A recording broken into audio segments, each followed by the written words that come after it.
Under the rules of the committee, the minority is entitled to a copy of any subpoena 48 hours before it is issued. And as the ranking member of the Oversight and Investigations Subcommittee, I want to thank you. Your staff has been diligent with respect to complying with that rule, and that's very much appreciated.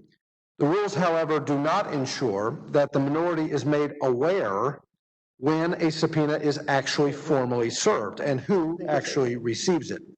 This amendment would simply update the rules to include the minority when a subpoena is issued and served electronically.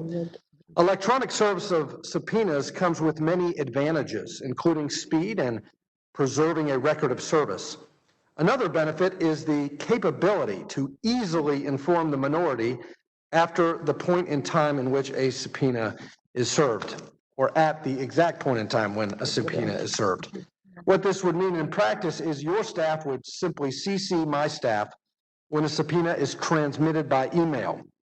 This simple amendment would bring additional transparency to the subpoena process and make clear whether the witness is represented by counsel.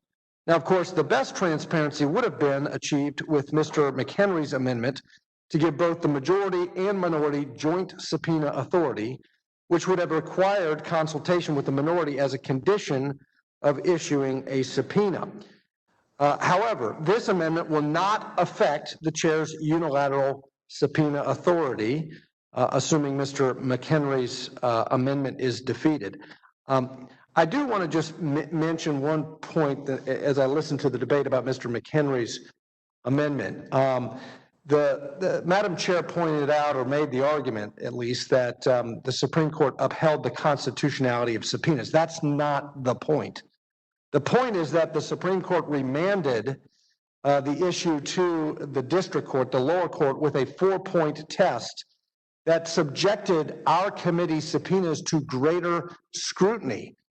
So this rule had the effect, the way it was written and the way that the chair used the subpoena power, it had the effect of diminishing this committee's subpoena power, subject to stricter scrutiny.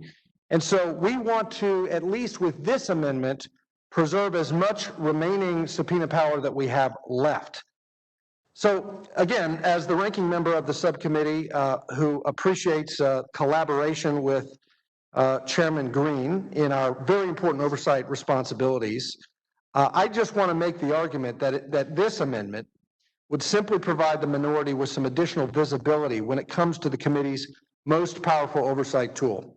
The principle of notice, the fundamental idea that all interested parties should be timely and simultaneously apprised of the status of actions taken by this committee, is really critical to our oversight responsibility, a responsibility that is on all of us on this committee, both in the majority and the minority.